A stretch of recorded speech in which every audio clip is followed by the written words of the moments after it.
नमस्कार प्रभु। आज पूज्यपाद स्वामी जी महाराज ने नाम की महिमा गाई है, साथ ही कहा है इस महिमा का कोई पार नहीं पा सका। मुनिजन, संत, महात्मा, ऋषि, महर्षि सब इसकी महिमा गा गा के हार गए। यहाँ तक कि प्रभु राम भी राम नाम की महिमा पूरी तरह से गा नहीं सके। सो अपरंपार है। मेरे एक सीनियर प्रोफेसर होते थे, कोलीग होते थे एम्स में, महाराष्ट्रियन थे, नाम के उपासक ही थे। वो श्री महाराज से दीक्षित तो नहीं थे, लेकिन महाराज के प्रति अगाध श्रद्धा थी। प्राय कहा करते, कलयुग में यदि कोई मुख राम राम जपता है तो ये नाम की महिमा क्या कम है। कितने थोड़े से शब्दों में कितनी बड़ी बात उन्होंने कही थी। कलयुग में यदि कोई मुख राम राम जपता है तो ये इससे बढ़ के नाम की महिमा और क्या हो सकती है। ये नाम का प्रताप है, राम का प्रभाव है कि इस मुख से ये मांस का लोथड़ा जिह्वा राम राम राम राम राम राम राम बोलता है। मानो जन्म जन्मांतर का अभ्यास जिसे निंदा चुगली करने का है, कटु शब्द बोलने का अभ्यास है, क्रोधी शब्द, अभिमानी शब्द जिसे बोलने का अभ्यास है, उस मांस के लोथड़े से राम राम राम राम शब्द उच्चारण करवा देना, ये नाम का प्रताप नहीं है तो और क्या है। इससे बड़ी नाम की महिमा और क्या हो सकती है। आज के युग में देवियों सज्जनों, राम नाम जपना बहुत कठिन बात है। सबसे बड़ा विरोधी तो कलयुग ही है, लेकिन घबराता है इस राम नाम से। कलयुग भी घबराता है। अतएव हमारे लिए परमेश्वर की कृपा से, नाम के प्रताप से, नाम के प्रभाव से सब कुछ सहज हो जाता है, हो गया हुआ है। नाम साधकजनों जब हम जपते हैं, इसकी महिमा कौन समझ सकेगा, कौन जान सकेगा? वही जो प्रभु प्रेम में डुबकी लगा चुका है। नाम जपना और बात है, नाम की महिमा को जानना और बात है। ये बहुत ऊंची बात है। नाम के प्रताप को समझना और फिर उस पर विश्वास करना, फिर उसके अनुसार चलना बहुत कठिन बात है, लेकिन ये उसे ही उपलब्ध होता है ये सब कुछ जो प्रभु प्रेम में डुबकी लगा चुका है। मीरा ने लगाई डुबकी, ध्रुव प्रहलाद ने लगाई डुबकी, तो मीरा गाती फिरती है, पायो जी मैंने राम रतन धन पाई। महिमा को जान लिया, कीमत को जान लिया। हम तो ऐसा नहीं गाते, हम तो सुनी सुनाई बातें करते हैं, लेकिन मीरा का तो निजी अनुभव है। पायो जी मैंने राम रतन, वह इसकी कीमत को जान के तो गा रही है, ऐसे नहीं। वस्तु अमोलक दी मेरे सतगुरु, कृपा कर अपनायो। कैसे सुंदर शब्द, ये अनुभव भरे शब्द हैं। ये सुने सुनाई शब्द नहीं है जैसे हम गाते हैं। मीरा के शब्द सुने सुनाई शब्द नहीं है, जो उसके अनुभव में आया वह उसने गाया, वह उसने कहा। राम नाम की महिमा साधकजनों जितनी भी कही जाए बहुत कम है, अधूरी ही रहेगी। एक बात पर ध्यान दीजिएगा, यदि राम नाम ने आपके व्यक्तित्व को गढ़ा नहीं है, गढ़ना, शेप देना, आपके व्यक्तित्व को बदला नहीं है साधकजनों, तो आपको समझना चाहिए कि आप मशीन की तरह कमाई तो इकट्ठी कर रहे हैं, लेकिन उस कमाई को आपने कहीं प्रयोग नहीं किया। उदाहरण क्या देखिएगा, बिजनेस वाले बैठे हुए हैं, नौकरी वाले भी यहां बैठे हुए हैं। 1 महीने के बाद सैलरी मिलती है, बैंक में जमा हो जाती है। इंडस्ट्रियलिस्ट बैठे हैं, फैक्ट्रीज के मालिक यहाँ बैठे हुए हैं, बहुत अच्छे अच्छे व्यवसायी यहाँ बैठे हुए हैं, प्राय पैसा जमा करवाते रहते हैं। मैं उनकी बात नहीं कर रहा, एक साधारण बात इस तथ्य को समझने के लिए। पैसा जिसका जमा हो गया बैंक में, वह लखपति करोड़पति तो बन गया। यदि उस पैसे को वह देवी निकलवा के अन्न चावल दाल खरीदने के लिए प्रयोग नहीं करता तो भूखा रहेगा। यही हालत साधुजनों हमारे साथ है। हम कमाई तो कर रहे हैं, माला तो हम घुमा रहे हैं, हमारा अकाउंट बढ़ रहा है, हम लखपति बन रहे हैं, हम संसार की दृष्टि में, अपनी दृष्टि में, परमात्मा के बैंक की दृष्टि में लखपति करोड़पति हैं, लेकिन हैं कंगाल के कंगाल। क्यों? हमने उस नाम से कोई लाभ नहीं लिया, हमने उस पूंजी से कुछ लाभ नहीं लिया। देखो, उस पूंजी से कामनाओं की शून्यता हुई है कि नहीं हुई? कामनाओं को कम आपने किया है कि नहीं किया? Utilise that money for that purpose, big purpose.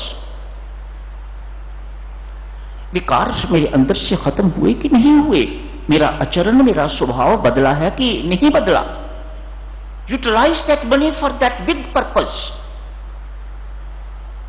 छोटे छोटे कामों के लिए यदि आप उसको प्रयोग कर देते हैं तो कमाई तो लुट रही है, लेकिन असली काम जो व्यक्तित्व को गढ़ना चाहिए, नाम को, वह गढ़ नहीं पा रहा, वह हमारा व्यक्तित्व बदल नहीं रहा। इसीलिए साधकजनों उदास है, इसीलिए जिंदगी में अभाव महसूस होता है, इसीलिए जिंदगी में कमियां महसूस होती हैं। क्यों? जो होना चाहिए था वह अभी तक हुआ ही नहीं। व्यक्तित्व जो गढ़ना चाहिए, पर्सनैलिटी जो आपकी शेप लेनी चाहिए नाम के उपासना करने के बाद, वह अभी तक उपलब्ध नहीं हुई। हमारा बैंक में अकाउंट तो बढ़ रहा है, हम संसार की दृष्टि में लखपति हैं, करोड़पति हैं, अरबपति हैं शायद, लेकिन स्वयं कंगाल। आपका पैसा करोड़ों की राशि में बैंक में जमा है। यदि आपने उस पैसे को निकाल के तो एक मकान नहीं बनाया तो आपको कहीं बाहर ही रहना पड़ेगा, सिर ढकने के लिए कुछ भी नहीं आपके पास। आपने उस पैसे का सदुपयोग नहीं किया, उस पैसे का जो प्रयोग करना चाहिए, उस कमाई का जो प्रयोग करना चाहिए वह नहीं किया। संकेत दिए हैं, आप सब बहुत अच्छी तरह से इन सब बातों को जानते हो। तुलसीदास नाम निरूपण कहते हैं, जतन करो नाम निरूपण। आपने नाम को कैश नहीं किया, कैश्ड। आपने पूंजी तो इकट्ठी करी है, लेकिन आपने उसे कैश नहीं किया। जब कैश नहीं किया साधकजनों, तो हम कंगाल के कंगाल ही रहेंगे, होमलेस। ना हमारा घर है, ना हमारे पास कुछ खाने को है, ना हमारे पास कुछ पहनने को है, येट वी आर लखपति करोड़पति। पैसा तो हमारा इकट्ठा हुआ है। आपको नहीं महसूस होता कि हम सब की हालत बिल्कुल ऐसी ही है? माला तो हम घुमा रहे हैं, लेकिन माला से, नाम से जो हमारे अंदर, हमारे व्यक्तित्व के अंदर, हमारे चित्त के अंदर जो चीजें आनी चाहिए, जो सद्गुण हमारे अंदर आने चाहिए, जो दुर्गुण हमारे दूर होने चाहिए, वे अभी तक नहीं हुए। इसलिए साधकजनों अशांति बनी हुई है, उदासी बनी हुई है। आप कहते हो बहुत कुछ पा लिया, मंदिर भी रोज जाते हैं, सत्संग भी जाते हैं, अटेंड करते हैं, सब कुछ, लेकिन एक अभाव अभी भी खटकता है। वह क्या है?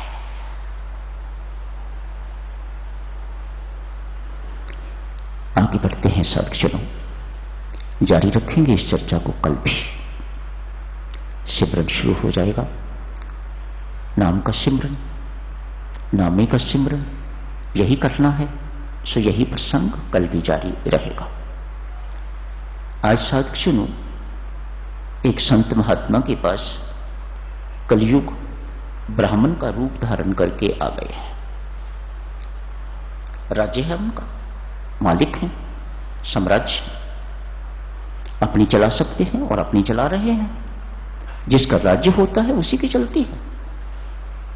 देश में भी देखो, कांग्रेस का राज्य तो कांग्रेस बीजेपी का राज तो वह अपने अनुसार सारे देश को चला दिया। कलयुग का राज तो फिर कलयुग अपने अनुसार हम सबको चला रहा है। कलयुग का एक मुख्य काम परमात्मा की ओर बढ़ने वालों के सामने असंख्य बाधाएं प्रस्तुत करनी, ताकि वह परमात्मा की ओर न बढ़ सके। एक कलयुग का मुख्य प्रकोप।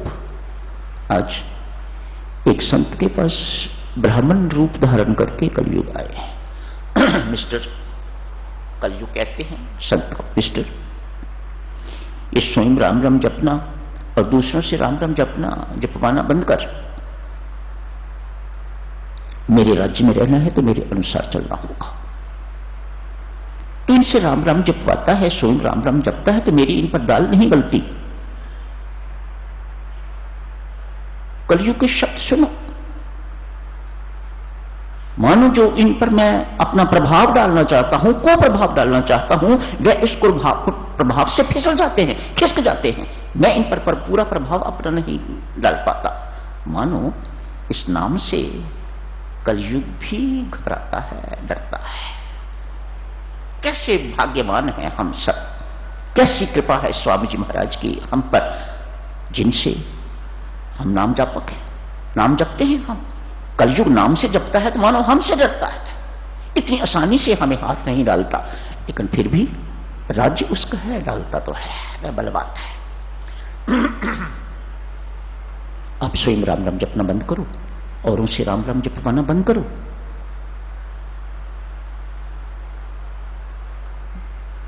जो मुझे करना है वह करने दो। ये तेरा सिलसिला ठीक नहीं है। ये मेरे राज्य में रहना है तो मेरे से बना के रहनी होगा, नहीं तो पछताओगे। संत महात्मा कहते हैं महाराज मुझे स्वयं भी राम राम जपना है और उसे भी राम राम जपवाना है।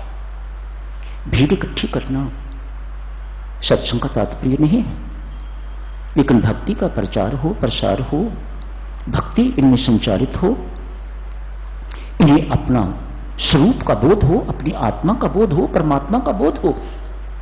सत्संग का मेरे लिए इतना ही प्रयोजन है। मैं भीड़ इकट्ठी नहीं करना चाहता। बहुत अच्छा कोई संत होगा जिसने इस प्रकार के शब्द कलयुग के सामने, मेरी आज्ञा का पालन करना होगा। कलयुग कहता है अब आज्ञा बड़ी महंगी पड़ेगी। इस वक्त मेरा राज्य है। संत कहता है नहीं प्रभु, युग तो बदलते रहते हैं, मैं तेरे राज्य में हूं ही नहीं, मैं तो राम राज्य का निवासी हूं, मैं तो राम राज्य की प्रजा, मैं तेरे राज्य में नहीं हूं। आज तेरा राज्य है, कल को कोई दूसरा आ जाएगा, परसों कोई तीसरा युग आ जाएगा। युग तो बदलते ही रहते हैं, पर मैं जिस राज्य का निवासी हूं वह राज्य शाश्वत है, वह राज्य बदलता नहीं है। मैं फिर कह रहा हूं तुम्हें मेरी अवज्ञा बड़ी महंगी पड़ेगी। कोई बात नहीं, ठीक है। कलयुग चला गया है। संत महात्मा अपने आश्रम में, यूं समझिएगा कि ऐसे ही सत्संग लगा हुआ है, सत्संग हो रहा है, भगवत चर्चा हो रही है। उसी वक्त एक व्यक्ति आया है। बाबा आपने पिछले सप्ताह जो शराब मंगवाई थी अभी तक उसकी पेमेंट नहीं हुई।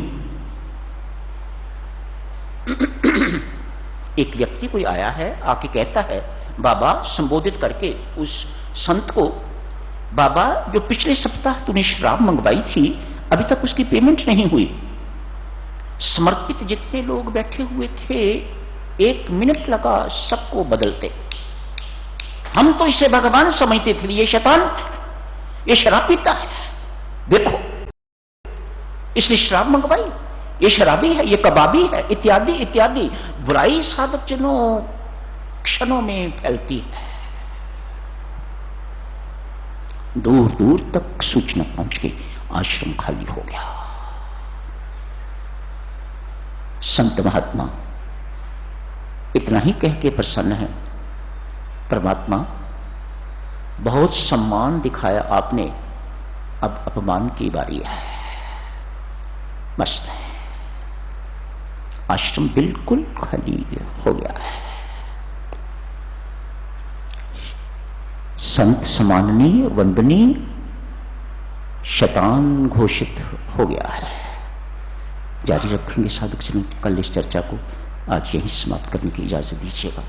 संत समझ गए हैं कलयुग का खेल है और कुछ नहीं है। समझ गए हैं इस बात को, कलयुग का खेल है, मानो पुनः आया, समझो। कल करेंगे चर्चा, आज यही समाप्त करने की